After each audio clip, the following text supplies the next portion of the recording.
Traffic jam जो कि आज आम जनता के लिए बड़ी समस्या है, से जुड़ी हमारी आज की खास मुहिम है। इस मुहिम का नाम है ट्रैफिक जाम मुश्किलें तमाम। इस मुहिम में हम देश के बड़े शहरों और छोटे शहरों का हाल आपको दिखा रहे हैं जो जाम की समस्या से जूझते रहते हैं। ये शहर उत्तर प्रदेश, बिहार, राजस्थान, महाराष्ट्र के हैं, जैसे कि लखनऊ, कानपुर, वाराणसी, पटना, मुजफ्फरपुर, हाजीपुर, जोधपुर, उदयपुर, जयपुर, पुणे और ठाणे ऐसे शहर हैं जहां पर लोग ट्रैफिक से परेशान रहते हैं। और इन शहरों के कुछ ऐसे रास्ते हैं जो जनता के लिए नासूर बन गए हैं। दिन में उन रास्तों से गुजरना बड़ी चुनौती हो जाता है। सबसे पहले बात जाम की समस्या आखिर होती क्यों है इसके बारे में करते हैं। तो सबसे पहले आप ये जानिए कि 10 बड़ी वजहें क्या हैं जिसकी वजह से जाम लगते हैं। सबसे बड़ी वजह तो इसमें लगातार वाहनों की बढ़ती संख्या ही है। लगातार लोग गाड़ियां खरीद रहे हैं, उसकी तादाद सड़कों पर बढ़ती चली जा रही है। इसके अलावा टूटी जर्जर सड़कें भी जाम की वजह बनती हैं। सड़कों पर होने वाला अतिक्रमण भी ट्रैफिक जमा करता है। खराब ड्राइविंग, नियमों का उल्लंघन, ये तमाम वजहें हैं जो ट्रैफिक जाम की स्थिति को पैदा करती हैं। सड़क हादसे भी इसकी वजह से होते हैं, उसकी वजह से भी जाम लगता है। सड़क निर्माण, रख रखाव, ये एक बड़ी समस्या है। इसके अलावा बरसात में जल जमाव हो जाना, ये भी ट्रैफिक की रफ्तार को थाम देता है। पब्लिक ट्रांसपोर्ट की कमी कई जगह पर है जिसकी वजह से निजी गाड़ियों से लोगों को चलना पड़ता है और ट्रैफिक की परेशानी वहाँ पर होती है। वीवीआईपी मूवमेंट होता है तो भी ट्रैफिक का रोका जाता है उसके लिए, तो एक जगह पर जाहिर तौर पर लोगों के लिए दिक्कत होती है। अवैध पार्किंग भी जाम की बड़ी वजह बनती है। लोग जहां जगह मिलती है कई जगहों पर गाड़ी खड़ी कर देते हैं और इससे जो ट्रैफिक की स्थिति है वो खराब होती है। इस जाम की वजह से देश की अर्थव्यवस्था और लोगों की सेहत पर बुरा असर पड़ता है। अब आपको ये भी बताते हैं कि ट्रैफिक जाम होने से 10 बड़े नुकसान क्या होते हैं। तो सबसे बड़ा नुकसान तो वायु प्रदूषण ही है। ज़्यादा गाड़ियां सड़कों पर होती हैं, उनसे निकलते हुआ धुआं हवा को दूषित करता है और ये एक बड़ी वजह बनता है वायु प्रदूषण की। इसके अलावा ध्वनि प्रदूषण होता है। ज़्यादा वाहनों से ईंधन की भी बर्बादी होती है। ट्रैफिक में खड़े रहते हैं अगर आप तो गाड़ी चलती रहती है, ईंधन उसमें ज़ाया होता है। समय की भी बर्बादी होती है, कई घंटे सड़कों पर ही गुजर जाते हैं लोगों के। देरी से आर्थिक नुकसान भी होता है। आपातकालीन सेवाओं में भी बाधा आती है। कई बार एम्बुलेंस को निकलने का भी रास्ता नहीं मिलता है ट्रैफिक जाम की स्थिति को देखते हुए। थकाऊ सफर हो जाता है, मानसिक तनाव बढ़ता है, दुर्घटना का खतरा बढ़ता है और वाहनों में खराबी भी आ सकती है। गर्म मौसम में खासतौर पर अगर लोग ट्रैफिक में फंस जाते हैं तो ये एक वजह बन जाती है। तो तमाम नुकसान हैं जो होते हैं ज़्यादा ट्रैफिक की वजह से, ट्रैफिक जाम की समस्या की वजह से। ट्रैफिक समस्याओं को लेकर हमारे सहयोगी अंजीत ने एक्सक्लूसिव बात की सड़क परिवहन राज्य मंत्री हर्ष मल्होत्रा से। वो बातचीत भी आपको दिखाते हैं कि उनका इस पर क्या कहना है।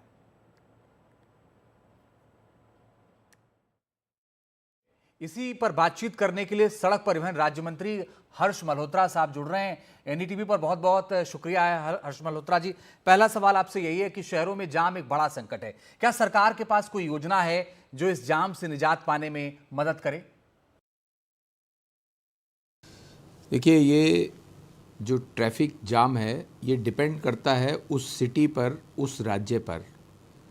हमारा जो सड़क परिवहन मंत्रालय है, हम कोशिश ये करते हैं जहाँ पर भी सिटी के अंदर जाम है, जैसे उसके चारों तरफ रिंग रोड बनाने की बात है। इंदौर पे हम रिंग रोड बना रहे हैं, गुवाहाटी पर रिंग रोड बना रहे हैं। ऐसे दिल्ली के चारों तरफ भी ईस्टर्न और वेस्टर्न पेरिफेरल वे बना है। दिल्ली, क्योंकि मैं दिल्ली में रहता हूँ, तो दिल्ली को डीकंजेशन करने का प्लान भी हमने बनाया है। हमारी कैबिनेट में आदरणीय मोदी जी के नेतृत्व में अभी 4 ऐसे मेजर प्रोजेक्ट्स जो कि 12,500 करोड़ के हैं, जिसमें अगर मैं आपको बताऊं तो जो इंटरनेशनल एयरपोर्ट से ट्रैफिक धौला कुआं और दिल्ली, सेंट्रल दिल्ली की तरफ आता है, उसको ठीक करने के लिए, उसको डीकंजेस्ट करने के लिए एक टनल का हमने प्रोविज़न दिया है जो कि शिव मूर्ति से लेकर के और नेल्सन मंडेला मार्ग तक रहेगी। फिर इसी तरह आईएनए से लेकर के और उस टनल को, नेल्सन मंडेला मार्ग को कवर करने के लिए एक रोड बनाने का प्लान भी एनएचआई ने, हमारे विभाग ने अप्रूव किया है। इसी तरह दिल्ली, कटरा, अमृतसर, दिल्ली में जो हाईवे आके रुकेगा, वहाँ से अगर किसी को इंटरनेशनल एयरपोर्ट जाना है तो दिल्ली के इंटरनेशनल एयरपोर्ट जाना है तो उसे दिल्ली में एंटर नहीं करना पड़ेगा। उसके लिए भी एक योजना हमारी तैयार है जिसका डीपीआर का काम चल रहा है। इसी तरह हरियाणा से किसी को दिल्ली देहरादून एक्सप्रेसवे, जो कि हम मई में या जून के पहले हफ्ते में उसको आदरणीय प्रधानमंत्री जी इनॉग्रेट कर सकते हैं, उसको टच करना है तो उसे दिल्ली नहीं आना पड़ेगा। उसके लिए भी हम UER2 का एक्सटेंशन दे रहे हैं। इसी तरह देहरादून से दिल्ली आने वाले ट्रैफिक को अगर नोएडा जाना है तो भी उसको दिल्ली नहीं आना पड़ेगा, उसके लिए उसको हम अनदर UER2 की एक्सटेंशन ट्रॉनिका सिटी से उसको सीधा नोएडा के लिए गाजियाबाद होते हुए एक रिंग रोड के लिए प्लान कर रहे हैं। इसी तरह अन्य राज्यों में भी, जैसे दिल्ली मुंबई एक्सप्रेसवे है, उसमें जयपुर को बाईपास करने के लिए एक स्पर की तैयारी चल रही है जो कि जल्दी कंप्लीट होने वाला है। तो डिपेंड करता है हर सिटी के कंजेशन के अकॉर्डिंग।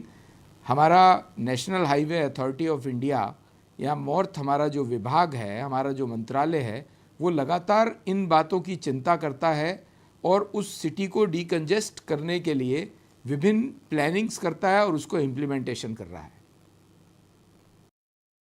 बिल्कुल ठीक कह रहे हैं आप, आपका नजरिया बिल्कुल ठीक है हर्ष जी। लेकिन बीते 10 साल में हिंदुस्तान की सड़कें चमचमा गई हैं। बड़े बड़े एक्सप्रेसवे शहरों की दूरियां कम कर रहे हैं, शहरों के भीतर भी फ्लाईओवर बन रहे हैं। गाड़ियों की संख्या को देखते हुए आने वाले दिनों में जो ये सुविधाएं अभी बन रही हैं, क्या ये आपको पर्याप्त लगती हैं?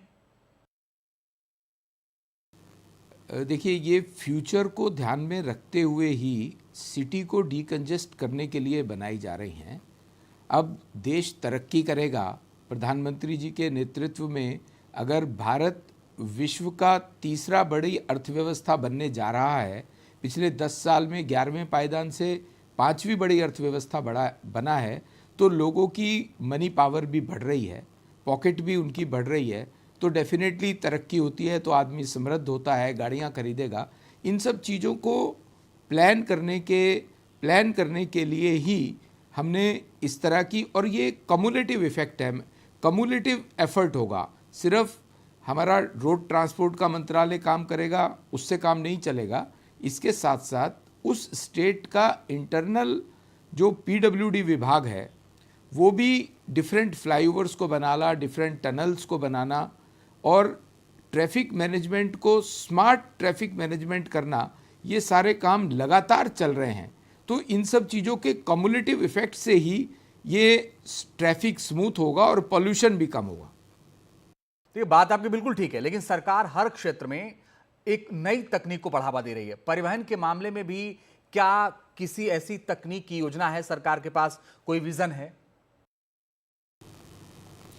मैंने बताया कि ट्रैफिक मैनेजमेंट के लिए स्मार्ट व्यवस्था, डिजिटल व्यवस्था, इलेक्ट्रॉनिक व्यवस्था की जा रही है। इसके अलावा आप देखेंगे कि जो हमारे नेशनल हाईवेज़ हैं वहाँ पर जो टोल कलेक्ट करने वाले स्पॉट्स हैं वहाँ पर अक्सर भीड़ देखी जाती है। उसके लिए भी हम स्मार्ट सैटेलाइट टोल कलेक्शन का सिस्टम जल्दी ही उसके ऊपर काम चल रहा है, उसको बढ़ाने जा रहे हैं। और इसके साथ साथ टोल पर अगर वो प्रीपेड उनको कुछ पासिस, जिसको हम ईयरली पास या एक आगे 10 ईयर्स या 15 ईयर्स का पास ले लेते हैं, तो भी उनको वहाँ खड़ा नहीं होना पड़ता। फास्टैग में दे आर ऑलरेडी देयर, तो उससे भी वो ट्रैफिक जो है टोल वाले पॉइंट के ऊपर ज़्यादा जाम नहीं होगा।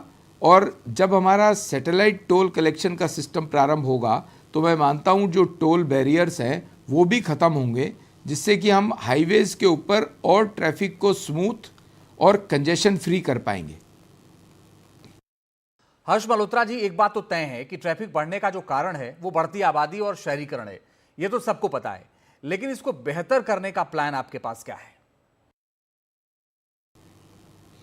मैंने बताया कि हमारा सरकार का काम राज्य सरकारों के साथ मिलके और विभिन्न विभागों के साथ, चाहे वो ट्रैफिक पुलिस हो, चाहे वो PWD का विभाग हो, चाहे हमारा केंद्र का ट्रांसपोर्ट मंत्रालय हो, ये सब मिलकर के ही ट्रैफिक को मैनेज करना, जो जाम वाले पॉइंट्स हैं, कंजेशन के पॉइंट्स हैं, उनको आइडेंटिफाई करना और वहाँ पर उसके लिए सॉल्यूशन देना, चाहे वो सबवेज़ का बनाना हो, टनल्स का बनाना हो, चाहे फ्लाईओवर्स का बनाना हो। ये कम्युलेटिव इफ़ेक्ट है। सभी विभाग मिलके, राज्य और केंद्र सरकार मिलकर के उसको आइडेंटिफाई करके उसके सॉल्यूशंस को निकाल सकती है। तो आपने देखा ट्रैफिक की समस्या पर सरकार का क्या यहाँ पर रुख है। शो में बात राजस्थान और बेंगलुरु की भी हम यहाँ पर करेंगे, अलग अलग छोटे बड़े शहरों में लगने वाले जाम की भी करेंगे और जाम की वजह से कई जगह पर लोगों को हो रही परेशानी की भी बात करेंगे। कहीं पहुंचने में देरी हो जाती है तो कई बार हालात इतने बिगड़ जाते हैं कि जान पर भी बनाती है। हाल ही में फरवरी में कोटा से खबर सामने आई थी जहां पर जाम में फंसने से 3 साल की एक बच्ची की मौत हो गई थी। जिस समस्या का हमने आपको जिक्र किया, परेशानी के एम्बुलेंस भी कई बार फंस जाती हैं ट्रैफिक जाम में, और ये एक बड़ी दिक्कत की बात है जो कि ट्रैफिक का जाम की वजह से यहाँ पर होती है। कोटा के जाम को आप गूगल मैप के जरिए देख सकते हैं कि किस तरह कोटा राजस्थान में स्थिति रहती है। ये रविवार 4:30 बजे की स्थिति है जिसमें आप देखेंगे कि लाल और पीली रेखा आपको यहाँ पर दिखेगी जो ट्रैफिक को यहाँ पर दर्शाती है। यहाँ पर बिजी ये इलाका रहता है। कोटा से आए इस वीडियो में आप यहाँ पर देख सकते हैं कि जाम यहाँ पर कैसा होता है, क्या हाल रहता है। ये सड़क है जो यहाँ पर कोटा से होकर गुजरती है। हालांकि ट्रैफिक को सुचारू रूप से चलाने के लिए काम भी यहाँ पर किए जा रहे हैं, लेकिन ये कोटा से आसपास की जगह की सड़कें हैं, बूंदी से जो रास्ता जुड़ता है वहाँ पर भी ट्रैफिक रहता है। तो ये कुछ हाल है जो कोटा में यहाँ पर दिखता है। करीब 35 दिन पहले यहाँ पर जो हादसा हुआ था उसके बाद में जिला प्रशासन ने जो संवेदनशीलता दिखाई और कई सारे अहम कदम उठाए, उसके बाद NH-52 पर ये दरा क्षेत्र का जो मंजर है आप देख सकते हैं किस तरह से यहाँ पर जो है अब सुचारू आवागमन हो गया है। दरा की नाल में जो सड़क क्षतिग्रस्त हो रही थी उसको दुरुस्त करवा दिया गया है। इसके अलावा वैकल्पिक मार्ग शुरू किए गए हैं जिससे कि यातायात जो है पूरी तरह से सुचारू रूप से चल सके। 8 लेन के ट्रैफिक के लिए अलग से व्यवस्था की गई है और वैकल्पिक मार्ग जो है वहां पर जो है बाकायदा पुलिस के जवान तैनात किए गए हैं ताकि अगर कोई ज्यादा संख्या में वाहन आ जाए तो उनको रोका जा सके और दूसरे वाहनों को प्रवेश दिया सके। तो जो पुलिस के जो अधिकारी हैं वो लगातार जो है इन जगहों पर मॉनिटरिंग भी कर रहे हैं। करीब 10 किलोमीटर का ये एरिया है जहां पर ये तमाम इंतजाम किए गए हैं ताकि लोगों को आवागमन में सुविधा मिल सके। मेरे साथ जो है मौके पर अधिकारी भी मौजूद है। सर, किस तरह के सुधार किए गए हैं? काफी अब बहुत बदलाव नजर आ रहा है। इसके लिए हमारे जिला कलेक्टर महोदय एवं पुलिस अधीक्षक महोदय एवं हमारे ब्रो साहब, एडिशनल एसपी साहब एवं NHI, PWD और RSDs के अधिकारियों की मीटिंग का आयोजन किया गया। उसके उपरांत ये निर्णय लिया गया कि भाई चेचट से जो 8 लाइन से जो ट्रैफिक यातायात आ रहा है, बड़े वाहन आ रहा है, उनको भटवारा रोड बाईपास से निकाला जा रहा है और इस स्लीप लाइन भी अलग से पृथक से बनाई गई है पुराने रास्ते से, जिससे 4 व्हीलर गाड़ी आती है उनको वहां से निकाला जाता है। और यहाँ पे 24 आवर्स करीब यहाँ पे पुलिस के कर्मचारी और होमगार्ड एक टाइम। तो आपने देखा कोटा में किस तरह के इंतजाम पुलिस यहां पर करती है, लेकिन उसके बाद भी ट्रैफिक से 2-4 लोग होते हैं। शांतनु भसीन जी हमारे साथ हैं मुस्कान फाउंडेशन से, जो इस दिशा में काम भी यहां पर करते हैं। शांतनु जी, बताइए आपके हिसाब से क्या दिक्कत है बड़ी जो कोटा में खास तौर पर है जिसकी वजह से ट्रैफिक यहां पर लगता है? देखिए, कोटा स्पेसिफिकली बात करें, मैं आपकी बात बड़े ध्यान से सुन रहा था, मैंने मंत्री महोदय को भी सुना। कुछ बातें आपके संज्ञान में लाना चाहूंगा। और आज की तारीख में ग्लोबलाइजेशन का दौर है तो हम पूरी दुनिया के एग्जाम्पल से सीख सकते हैं।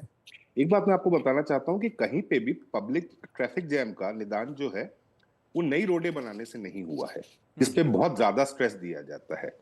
पब्लिक ट्रांसपोर्ट है वहां पे। कोटा में अगर आप देखेंगे, आपके शायद संज्ञान में होगा कि करोड़ों रुपए खर्च हुए हैं वहां पे अर्बन डेवलपमेंट के नाम पर, करोड़ों रुपए। पर कहीं ना कहीं तो कमी रह गई ना, इंजीनियरिंग में मेजर फॉल्ट रह गई। तो कुछ मुद्दे जल्दी से आपके संज्ञान में डाल देता हूं। पहली बात तो होती है कि आपका पब्लिक ट्रांसपोर्ट सिस्टम बड़ा सुदृढ़ होना चाहिए। घर से निकलते ही 100, 200, 300, 500 मीटर, आधे किलोमीटर के अंदर ही आपको पब्लिक ट्रांसपोर्ट की एक्सेस होनी चाहिए। दूसरी बात यह हो कि आपका जो शहरी नियोजन है, जो प्लानिंग है, वो फॉरवर्ड लुकिंग हो, जैसा कि आपके कलीग अभी मंत्री जी से बोल रहे थे कि आने वाले 10-20 सालों को माइंड में रखते हुए करा जाए। तीसरा एस्पेक्ट होता है कि रोज के एलिमेंट्स ऐसे बनाए जाएं जो ट्रैफिक जैम को अवॉइड करने के लिए हेल्पफुल हो। पब्लिक ट्रांसपोर्ट, अभी आप जैसे देख रहे हैं ज्यादातर हाईवेज बनाए जा रहे हैं, बट हाईवेज पे हम जानते हैं आज की तारीख में कारें ही ज्यादा चलती हैं, 2 व्हीलर्स की स्पेस कम है, साइकिल्स कहाँ चलेंगी, पैदल लोग कहाँ चलेंगे। इन सब प्रावधानों को माइंड में रखते हुए सड़कें बनाई जाए। और चौथा, एक अर्बन एरियाज में, यहाँ पे कोटा स्पेसिफिक भी बात आप देख सकते हैं। और एक बता रहा हूँ, पूरे हिंदुस्तान में एक समस्या जो आ रही है कि पब्लिक इंक्रोचमेंट बहुत हो रहा है सड़कों के ऊपर। होता यह है कि एक एरिया के अंदर 1000 लोग रहते होंगे और 25 व्यापार चलते होंगे। वो 25 व्यापारी अपने आप को सड़क के आसपास एनक्रोच करते हैं, जिसमें वो एरिया की सड़कें छोटी होती जाती हैं, मेन रोड छोटी होती जाती है। और अगर उनको हटाने की बात करते हैं तो वो अपना प्रभाव यूज करके, राजनीतिक दबदबा यूज कर लें आप मान ले, या किसी और व्यवस्था के अंतर्गत जो कि भारत में हो सकता है होती हो, वो अपना प्रभाव यूज करके उस एंक्रोचमेंट से हटते नहीं है, और एक ये मुद्दा भी बन ये कुछ जाता है बड़े अपने इश्यूज आप में। हैं जो हम भी यहाँ पर दिखा रहे हैं शांतनु जी, जो एक वजह बनते हैं ट्रैफिक लगने की कहीं पर भी, लेकिन अब इसका हल क्या है ये भी आपसे और विस्तार से मैं समझूंगा। लेकिन बेंगलुरु की भी यहाँ पर बात कर लेते हैं, हमारे साथ फिरोज खान साहब भी हैं, उनसे भी चर्चा करेंगे। बेंगलुरु के हालत आप देखिए, यहाँ पर बेंगलुरु के ट्रैफिक की तो पूरे देश में चर्चा होती है और इस पर काफी सारे मीम भी लोग बनाते हैं। स्लो ट्रैफिक मूवमेंट में बेंगलुरु का स्थान दूसरा है। पीक आवर्स के दौरान इस शहर में 10 किलोमीटर की दूरी तय करने के लिए औसत 34 मिनट का वक्त लग जाता है। वहां साल भर में लोगों का 117 घंटे जाया हो जाता है, क्योंकि वहां पर हर ओर ट्रैफिक जाम का ही आलम जो है वो देखने को मिलता है। दोनों दिन स्थिति बदतर होती ही वहां पर जा रही है दिनों दिन, और ये एक बड़ी परेशानी है बेंगलुरु में जो लोग रहते हैं उनके सामने। ट्रैफिक जाम से बेंगलुरु बेहाल है। आबादी करीब 1.25 करोड़ के आसपास है और वाहनों की संख्या भी 1.2 करोड़ है, यानी जितनी आबादी है उतनी करीब संख्या वहां पर वाहनों की भी है। आबादी वाहन संख्या लगभग बराबर है। पीक आवर्स में औसत गति 10 से 12 किलोमीटर प्रति घंटे रह जाती है। पब्लिक ट्रांसपोर्ट की कमी यहां पर बताई जाती है। 16,000 बसों की जरूरत है और शहर में सिर्फ 5,600 बस सेवा ही है। बेंगलुरु में ट्रैफिक जाम से निजात के लिए क्या प्लान है ये भी आप देखिए। 16 फ्लाईओवर्स हैं, अंडरपास का प्रस्ताव है। 16 फ्लाईओवर अंडरपास की लागत 13,140 करोड़ है और 150 किलोमीटर फ्लाईओवर यहां पर बनाने की तैयारी है। फ्लाईओवर, अंडरपास, एलिवेटेड कॉरिडोर और यलहंका जोन यहां पर है, जहां पर 8 सड़कों का चौड़ीकरण हो रहा है। नई मेट्रो लाइन बनाने की योजना है। अभी मेट्रो का जाल 76 किलोमीटर का है और डबल डेकर फ्लाईओवर बनाने की योजना है। हेबल से सेंट्रल सिल्क बोर्ड 18 किलोमीटर सुरंग सड़क बनाने की भी योजना बेंगलुरु में है। अब ट्रैफिक का हाल भी जरा आप देख लीजिए, किस तरह का ट्रैफिक वहां पर रहता है। गूगल मैप के जरिए आपको हम दिखाते हैं। शनिवार शाम 5:30 बजे MG रोड और ब्रिगेड रोड इंटरसेक्शन में यहां पर जाम की स्थिति क्या होती है आप देखिए। यहाँ पर लाल रेखा जो आपको दिख रही है ये जाम को दर्शाती है। तो कई घंटे लोगों के जाम में खराब हो जाते हैं और ये बड़ी परेशानी बेंगलुरु में लोगों के सामने है। अब तस्वीरें भी आप देखिए कि यहाँ पर क्या नज़ारा होता है शाम के वक्त। ये MG रोड इंटरसेक्शन है जहाँ पर गाड़ियों की कतार है दूर तक, और ये एक बड़ी परेशानी है बेंगलुरु में लोगों के सामने। ये बेंगलुरु शहर के बीचों बीच MG रोड ब्रिगेड रोड का इंटरसेक्शन है। यहाँ पर आपको बसेस सबसे कम दिखेंगी, जिससे यह पता चलता है कि पब्लिक ट्रांसपोर्ट यहाँ कितना खस्ता हाल है। ज़्यादातर जो वाहन आपको दिख रहे हैं वो निजी वाहन हैं और इसके बाद ऑटोज़ सबसे ज़्यादा चलते हैं। हालांकि इस रोड पे ऑटो अलाउड नहीं है। तकरीबन 77 किलोमीटर का मेट्रो रेल भी यहाँ पर ऑपरेशनल है, लेकिन यहाँ होना चाहिए 200 किलोमीटर के आसपास। काम चल रहा है, कब पूरा होगा ये कहना मुश्किल है, क्योंकि जो टाइम फ्रेम दिया गया था उस टाइम फ्रेम के अंदर कोई भी मेट्रो प्रोजेक्ट यहाँ पर पूरा नहीं हो पाया। और ऐसे में इस स्ट्रेच पे यानी वाइट फील्ड से लेकर के तकरीबन 30 किलोमीटर लंबा जो एक ये स्ट्रेच है जो कि मैजेस्टिक रेलवे स्टेशन को जोड़ता है, इस रोड पे बहुत हद तक ट्रैफिक का कंजेशन कम हुआ है पीक आवर्स में। अगर ये मेट्रो रेल यहाँ पर ना होता तो शायद ट्रैफिक बहुत ज़्यादा होता, लोगों का चलना मुश्किल होता। लेकिन इसके बावजूद इस शहर में ट्रैफिक काफ़ी धीमी गति से चलता है और उसकी वजह क्या है कि 1 करोड़ 30 लाख के आसपास आबादी है इस शहर की और 1 करोड़ 20 लाख के आसपास निजी वाहन हैं। 10 से 15 लाख वाहन हर रोज़ आसपास के शहरों से भी बेंगलुरु में आ जाते हैं। और इसकी जो सबसे बड़ी वजह है, जैसा कि मैंने आपको बताई, कि यहाँ पर पब्लिक ट्रांसपोर्ट सिस्टम बिल्कुल खस्ता हाल है। एक अनुमान के मुताबिक जो सर्वे हुआ था उसके मुताबिक लगभग 16,000 के आसपास बसेस सिटी के अंदर चलनी चाहिए, लेकिन चल कितनी रही हैं? 7,000 के आसपास, यानी आधे से भी कम। मेट्रो रेल कम जगहों पर है। हालांकि मेट्रो रेल से लोगों को काफ़ी राहत मिली है, इससे लोग यहाँ पर काफ़ी परेशान हैं और धीरे धीरे जैसे जैसे वाहन बढ़ रहा है लोग निजी वाहनों का इस्तेमाल कर रहे हैं।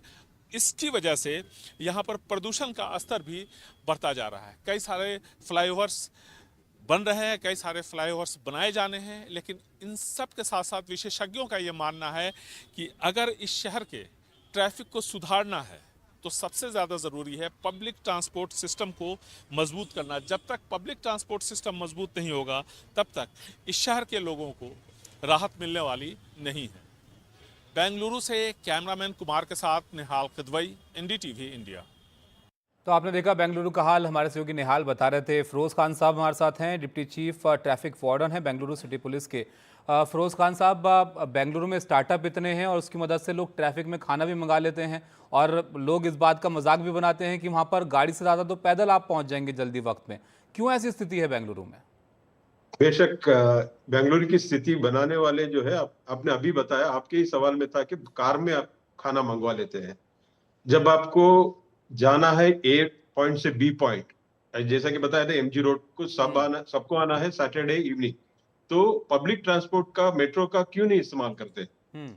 कह रहे हैं कि अभी आप मेट्रो, आप ट्रैफिक का आपने बात किया, इतना कंजेशन है, आप मेट्रो की भी देखिए, खाली ट्रेनें चल रही है। ये पब्लिक का जो माइंडसेट है कि ये, अगर मैं किसी के घर जाऊंगा या ऑफिस जाऊंगा या पार्टी को जाऊंगा, मैं अपनी कार लेके जाऊंगा तो मुझे इज्जत मिलेगी। ये वाला चीज जो है, माइंडसेट पब्लिक को हटाना है। आपको लगता है माइंडसेट की प्रॉब्लम यहाँ पर है, या फिरोज खान साहब कुछ इंफ्रास्ट्रक्चर में भी जरूरत है बदलाव की? क्योंकि जाहिर तौर पर हाँ, एक इंफ्रास्ट्रक्चर में बड़ा हर शहर टाइम है बदलाव बेंगलुरु। जरूरी है। हाँ, हर टाइम इंफ्रास्ट्रक्चर में बदलाव जरूरी है। इसके साथ साथ जो है, पब्लिक माइंडसेट भी बदलना होगा। क्योंकि अगर आपको रोड की सुविधा देते हैं तो आप, अब मिनिस्टर साहब ने और सबने बात किया था कि हाईवे देते हैं तो क्या होता है उधर? हाईवे में हमको गाड़ी चलाना आता नहीं है, हाईवे में एक्सीडेंट रेट ज्यादा है। सिटी में आप कंपेयर करेंगे, 150 स्ट्रेच के जो मैसूर बैंगलोर हाईवे है, उस पर आप देखेंगे तो एवरेज एक्सीडेंट रेट कितना है। तो हम लोग को गाड़ी चलाना आता नहीं है। और दूसरी बात जो है, यहाँ पे एक भीड़ लगी होती है कार और टू व्हीलर की। टू व्हीलर वाले क्या करते हैं, कार के सामने लाके टू व्हीलर डाल देते हैं। हर सिग्नल पे आप देखेंगे, आप सिग्नल का मुआयना कीजिए, सिग्नल पे पहले टू व्हीलर वाले घुस के सामने आएंगे, वो कार वाले को चलाने के लिए जगह भी नहीं देते। तो इसके लिए तो इस बेंगलुरु वजह से पुलिस क्या ट्रैफिक इंतजाम कंजेशन करती होता है सर? ये भी जरा जी? बताइए, आप कैसे मैनेज करते हैं फिर ऐसे ट्रैफिक की हालत को? क्या चालान वगैरह वहाँ पर ज़्यादा कटते हैं पीक आवर्स में? क्योंकि दिल्ली में हम बात कर रहे थे तो यहाँ पर तो कैमरेज वगैरह लगे हुए हैं, जो ऐसे बिजी रास्ते हैं वहाँ पर वायलेशन को जो है वो काबू में करने की कोशिश होती है। तो बेंगलुरु में आप कैसे कंट्रोल करते हैं ऐसे हालातों को? वायलेशन के लिए तो कैमरे हर जंक्शन पे लगे हैं, और अभी पब्लिक को पता ही नहीं कि उनकी गाड़ी की कीमत से ज्यादा वायलेशन का चालान है। क्योंकि पिछले एक महीनों में हमने देखा है कि 3.5 लाख रुपए 35,000 की गाड़ी पे 3.5 लाख का चालान है। ये पब्लिक को अभी पता नहीं है। मतलब जब वो गाड़ी वायलेशन कुछ बेचते ज्यादा जाएंगे- कर रहे हैं बेंगलुरु में। चलिए ये भी आप बताइएगा, बहुत इंटरेस्टिंग बात आपने यहाँ पर बताई कि क्या दिक्कत वहाँ पर है, कुछ माइंडसेट की परेशानी है क्या कि हर कोई गाड़ी से ही चलना चाहता है और सड़कें जो है वो भरी रहती हैं, पब्लिक ट्रांसपोर्ट खाली रहते हैं। लेकिन शांतनु जी, आपसे यहाँ पर बात हो रही थी, आप बता रहे थे कि किस तरह से इंफ्रास्ट्रक्चर के लिहाज से भी चीज़ों में बदलाव की यहाँ पर ज़रूरत है। छोटे शहरों की अगर हम बात करें, चलिए बेंगलुरु समझ में आता है, वहाँ पर ट्रैफिक बहुत है, बड़ी बड़ी कंपनी हैं, दूर दूर से लोग आते हैं नौकरी वगैरह करने के लिए। लेकिन छोटे शहरों में क्यों ये चीज़ें बेकाबू हो जाती हैं? कई चौक ऐसे होते हैं जहाँ पर जाम ही रहता है। सर, वो जो अपनी दो बातें चल रही थी, सर ने भी बताया, मैं थोड़ा सा डिसएग्री करूंगा। माइंडसेट लोगों का धीरे धीरे पब्लिक ट्रांसपोर्ट की तरफ सुधर रहा है, but there is a term called last mile connectivity. आदमी जब पब्लिक ट्रांसपोर्ट से उतरे, वो अपने स्थल तक पहुंच सके, और उसके लिए भी उसे ट्रांसपोर्ट चाहिए होता है। जैसे इसकी पहल ई रिक्शा की हुई थी, पर वो गलत पॉलिसी के चल के अपने आप में एक नई तकलीफ हो गई। दूसरी जो आप छोटे शहरों में बता रहे हैं, हम बहुत समय से मैं बात ही कर रहे थे, आपने भी मुद्दा उठाया कि एनक्रोचमेंट जो होते हैं सड़कों के ऊपर व्यापारिक प्रतिष्ठानों के। मैं उदाहरण के लिए देना चाहूंगा, अभी जेडीए ने मुहिम चालू की है यहाँ पे, ये एटीसी बाईपास से लेकर झारखंड महादेव तक के पॉइंट के लिए, और एक कोर्ट आदेशित है, बट पब्लिक और नाम दिया जा रहा है उसको पब्लिक प्रोटेस्ट का। पर मेरा मानना होता है कि इस तरह की बातों में थोड़ा स्ट्रॉन्ग विल अगर प्रशासन दिखाए, क्योंकि देरा बहुत कम लोग होते हैं, कुछ इंटरेस्ट होते हैं, व्यापारिक इंटरेस्ट, कुछ निजी इंटरेस्ट, जो इस तरह से कंजेशन की छोटे शहरों के अंदर, जहां पे ट्रैफिक पॉपुलेशन भी बहुत कम है, आप यहाँ पे बता रहे हैं ट्रैफिक पॉपुलेशन भी बहुत कम है, दूसरा मैं आपसे ये बात बताना चाहता हूँ कि अभी तो अपन बात कर रहे हैं कि बेंगलोर में ट्रैफिक जैम और हर जगह ट्रैफिक जैम। इंडिया में कार ओनरशिप अभी 10% से नीचे है। अभी तो ये जर्नी स्टार्ट की है हमने, और अगर अभी से ही हम लोगों ने दम तोड़ दिया तो आगे जाकर क्या होगा, आप ये सोचिए। तो इसके लिए हमको नए सॉल्यूशंस को देखने की जरूरत है। बहुत समय समय पे बात चलती रहती है कि साइकिलिंग कराई जाए अलग अलग सिटीज में, पर वो धरातल पे नहीं आ पा रही। आज मैं आपको शर्तियां बता सकता हूं कि सड़कों पे ऐसा कुछ इंफ्रास्ट्रक्चर बन जाए कि हम सुरक्षित महसूस कर सकें साइकिल चलाने में। बहुत से लोग अपनी कार छोड़ के साइकिल चलाने लेकिन लगेंगे, कहाँ टू व्हीलर बने छोड़ सर? के। शहर इतने व्यस्त नहीं हैं कि बने वहां नहीं। पर तो सड़कों के लिए ही जगह मुश्किल है, वहां पर कैसे इंफ्रास्ट्रक्चर इस तरह का बनेगा, ये भी एक बड़ी चुनौती है। खैर, लोगों की प्रतिक्रियाएं भी हम यहाँ पर देख लेते हैं कि लोगों को किस तरह की शिकायतें हैं और वो क्या कह रहे हैं। बेंगलुरु से आप देखिए जरा लोगों की राय क्या है इस समस्या पर। बेंगलुरु की ट्रैफिक का बद से बदतर होते जा रहा है। इंफ्रास्ट्रक्चर कुछ भी नहीं है। पहली बारिश हुई है, बारिश में खड्डे पड़ जाएंगे, गाड़ी चलाना मुश्किल हो जाएगा। पब्लिक ट्रांसपोर्ट की बहुत बुरी हालत है। मेट्रो है तो जिस पे हम फीड करने वाले फीडर कुछ भी नहीं है। अगर हम अपनी गाड़ी से मेट्रो स्टेशन तक पहुंच जाए तो गाड़ी कहाँ पार्क करें, ये एक असुविधा है। फिर मेट्रो से उतरने के बाद में हम कैसे जहाँ पे जाना है वहाँ जाएं, उसकी सुविधा कुछ है नहीं। तो झक मार करके हमें अपनी गाड़ियाँ ही निकाल करके जाना पड़ता है। ट्रैफिक इसी कारण बढ़ रही है। मेट्रो होने के बावजूद ट्रैफिक कम होने का नाम नहीं है, क्योंकि लोग अभी भी अपनी गाड़ियों से जाना पसंद करते हैं। अभी तो बहुत गाड़ियाँ बढ़ गई है। अभी तो बहुत गाड़ियाँ बढ़ गई है। इसके हिसाब से तो बहुत ट्रैफिक भी बढ़ गया है। पहले ट्रैफिक कम था, गाड़ियाँ भी कम थी। मैं 25 साल से 25 ईयर्स से गाड़ी चल रहा हूँ। बेंगलुरु से रोड बहुत ख़राब है। हम लोग का गाड़ी चलने के टाइम वो ख़राब आएगा था, वो सस्पेंशन का काम, ब्रेक का काम ऐसा आता है। वो गवर्नमेंट कौन सा कांग्रेस आता है, बीजेपी आता है, गवर्नमेंट आने का आता है, दूसरा गवर्नमेंट आता है, वो रोड का काम ही नहीं करेगा। ऐसे है, एक टाइम वो रोड डालता है, वो एक महीने 2 महीने में रोड खराब चला जाता है। तो ये आपने देखा लोगों की यहाँ पर क्या शिकायतें हैं। फिरोज साहब देखिए, आप क्या लोग यहाँ पर कह रहे हैं, माइंडसेट की ही सिर्फ दिक्कत है। वो कह रहे हैं कि पब्लिक ट्रांसपोर्ट की हालत ख़राब है, पब्लिक ट्रांसपोर्ट तक चले भी जाएं घर से तो गाड़ी कहाँ खड़ी करें, पार्किंग नहीं है, सड़कें ख़राब हैं। या लास्ट कनेक्टिविटी का एक प्रॉब्लम है, वो सॉल्व कर रहे हैं। देखिए, हम ट्रैफिक वार्डन ऑर्गेनाइजेशन, ये हमारे की एक bridge between public and police. 1000 लोग हम लोग रोड पे हर दिन काम करते हैं। We are a solution for the Bengaluru city police traffic police पर निर्भर ना करते हुए पब्लिक की तरफ से हम लोग आके without any salary, without any हम लोग कर रहे हैं। तो पब्लिक को भी ये समझना चाहिए। अब हम लास्ट कनेक्टिविटी की बात मैं मानता हूँ, जैसे आपने कहा है कि लास्ट कनेक्टिविटी की थोड़ा प्रॉब्लम है, दिक्कत है, मगर जहां पे लास्ट कनेक्टिविटी है वो सुविधा तो इस्तेमाल कीजिए, वो नहीं इस्तेमाल करेंगे तो। और दूसरी बात ने कहा ऑफिस तक जरूरी नहीं है ना कि किसी के ऑफिस तक जो है वो मेट्रो जाती हो, फिर रूट भी तो नहीं बनता है, तो वो कैसे करें फिर उसको तो आगे चल के हम लोग इंफ्रास्ट्रक्चर अच्छा, सॉल्यूशन की भी यहाँ पर बात करते हैं, क्योंकि अब सॉल्यूशन के बारे में भी बहुत चर्चा हो रही है कि इसका हल क्या है। अब देखिए, इंडिया की जो ऑटोमोबाइल मार्केट है सर, वो तेजी से ग्रो करती हुई मार्केट है और उससे बहुत उम्मीद है हमें भी और जो इस क्षेत्र से जुड़ी हुई कंपनियां उनको भी। तो गाड़ियां तो आगे और बढ़ेंगी सड़कों पर, लोगों की आबादी तो वो बढ़ी रही है वक्त के साथ। तो ऐसे में अगर बेंगलुरु में इतनी गाड़ियां पहले से ही हैं तो ये तो सोल्यूशन नहीं हो सकता कि गाड़ियां कम हो जाएं या लोग कम हो जाएं। तो फिर कैसे फिर इसका हल होगा? गाड़ियां कम नहीं हो, गाड़ियां बढ़े, मगर गाड़ी जिस जरूरत के लिए आप इस्तेमाल करेंगे। आप देखिए, हर वक्त के लिए हम लोग पहनावा पहनते हैं, करेक्ट। हम शादी के लिए अलग पहनावा पहनते हैं, ऑफिस के लिए अलग पहनावा पहनते हैं। तो मैं कहता हूं कि गाड़ियां लीजिए, आप जरूरत के हिसाब से उसको इस्तेमाल कीजिए। आपको अगर ये पॉइंट टू बी पॉइंट जाना तय है तो उसका आप पर्याय मार्ग निकालिए। ऐसा नहीं कि सिर्फ आप गाड़ी लेके ही जाएंगे। एक अभी हालत यह है कि यहाँ पे बेंगलोर में घर में 4 बंदे हैं तो 4 बंदों के पास कार है। हाँ, वो हम दिखा रहे थे डेटा के जितनी आबादी है लगभग उतनी गाड़ियां बेंगलुरु में। 100%। एक्चुअली निहाल साहब ने बताया था कि 1.2 करोड़ नहीं, इससे बहुत ज्यादा है, क्योंकि इनकमिंग व्हीकल्स और बगैर पुराने व्हीकल्स इतने रोड पे डम हो गए हैं कि उसको निकाले बगैर कोई पर्याय उपाय नहीं होगा।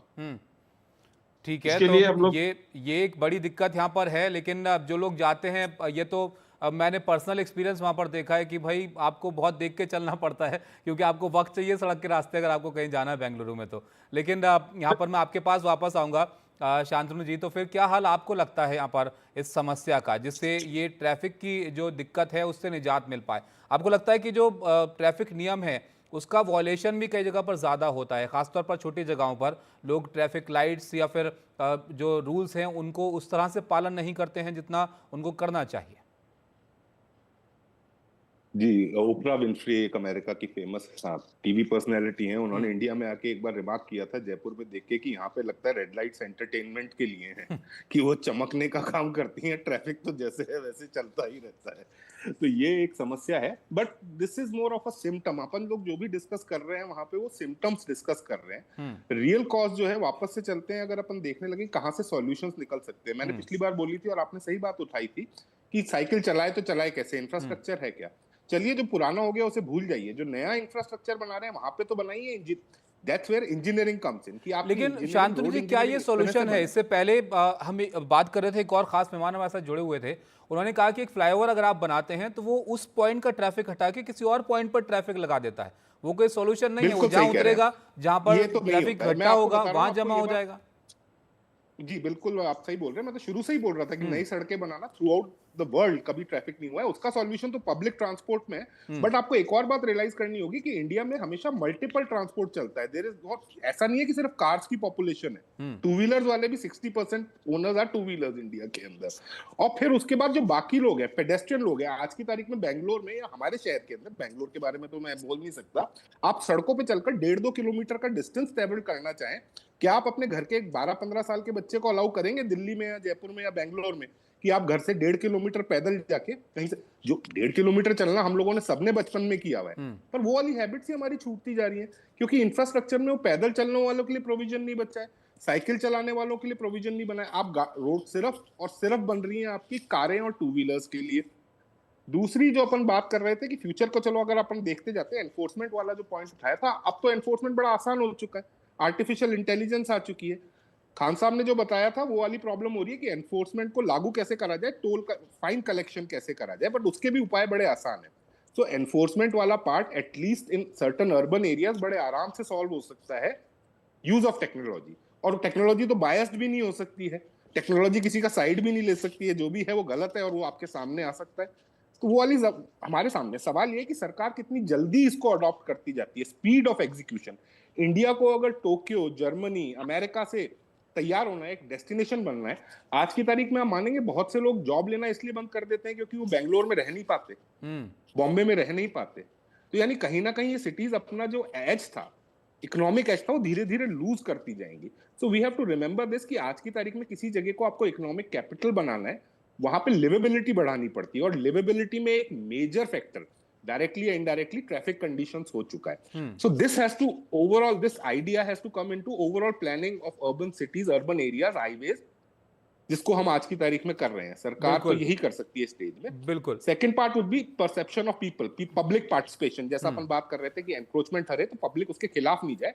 और यहाँ पे मैं बताना चाहूंगा, बहुत छोटी पॉपुलेशन होती है जिसको फायदा होता है एनक्रोचमेंट से। ज्यादातर लोग चुप बैठ जाते हैं एनक्रोचमेंट ड्राइव के समय, उनके मन में इच्छा होती है, बट ऐसा एक चित्रण बनता है कि सरकार के खिलाफ बहुत ज्यादा प्रोटेस्ट हो रहा है। बिल्कुल, बहुत सारे रीजन हैं सर जो इसकी वजह बनते हैं, लेकिन जो समस्या है उससे सभी लगभग 2-4 होते हैं। अगर आपको कहीं जाना है तो एक पॉइंट, जाहिर तौर पर कई जगह पर बहुत सारे रास्ते नहीं होते हैं, आपको उसी रास्ते से गुजरना पड़ेगा और कई बार एम्बुलेंस तक उसमें फंस जाती हैं।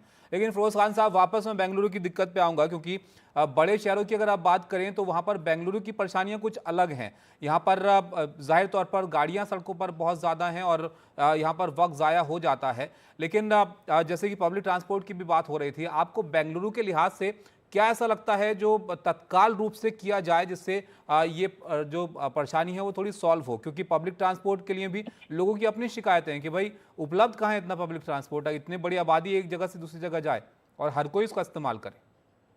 ये पब्लिक ट्रांसपोर्ट जरूरी है बढ़ाना, मगर पब्लिक ट्रांसपोर्ट आप देखेंगे, आप एवरेज लेके देखिए कि गाड़ियां खाली कब होती है। भरी हुई आप बात करते हैं, भरी हुई और चाहिए, मगर खाली गाड़ी कितने रूट पे चल रही है। आप अगर व्हाइटफील्ड की बात करेंगे या कोई एक्सटेंडेड जो अपना शहर का जो बाहरी इलाका है जहाँ पे आईटी कंपनी वगैरह है, वहां पे आप कितने लोग आईटी वाले पब्लिक ट्रांसपोर्ट इस्तेमाल करते हैं। वहां पे पब्लिक ट्रांसपोर्ट इस्तेमाल ज्यादा नहीं होता है। वहां पे आप जब सिल्क बोर्ड की बात करते हैं वहाँ तो कारें ही जाम है ना, वहां पे बसेस का ज्यादा जाम नहीं है, क्योंकि तो बसेस मेट्रो के जाल को और फैलाना पड़ेगा बेंगलुरु में। जी, मेट्रो के जाल को और फैलाना पड़ेगा बेंगलुरु में, बसों की पेट्रोल की जाल तो कनेक्टिविटी और कर बेहतर रही करनी है। पड़ेगी। जैसे कि आप और एक बात कर रहे थे इंक्रोचमेंट की। ये इंक्रोचमेंट का जो क्योंकि जो आदमी सपोर्ट करना चाहिए डेली उसी जगह पे कम्यूट करता है, वो पाप और पुण्य के इसमें चिंतन में आ जाता है, क्योंकि अगर उसको खाली किया तो वो काम पे जाए। आप जैसा कह रहे कि 100 लोग को ट्रैवल करना है, 5 लोग ब्लॉक करते हैं, 1000 लोग ट्रैवल करते हैं, 50 लोग ब्लॉक करते हैं। ये जो 950 आदमी के लिए ये 50 लोग प्रॉब्लम में आते देते हैं।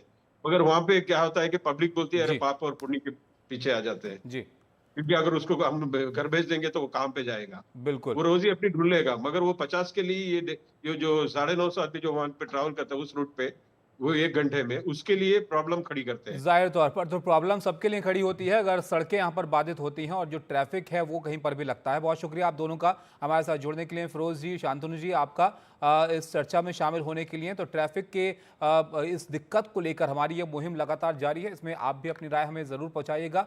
ट्रैफिक की जो दिक्कत है वो ट्रैफिक जाम मुश्किलें तमाम यहाँ पर पैदा करती हैं और इससे सभी लोग दो चार होते हैं।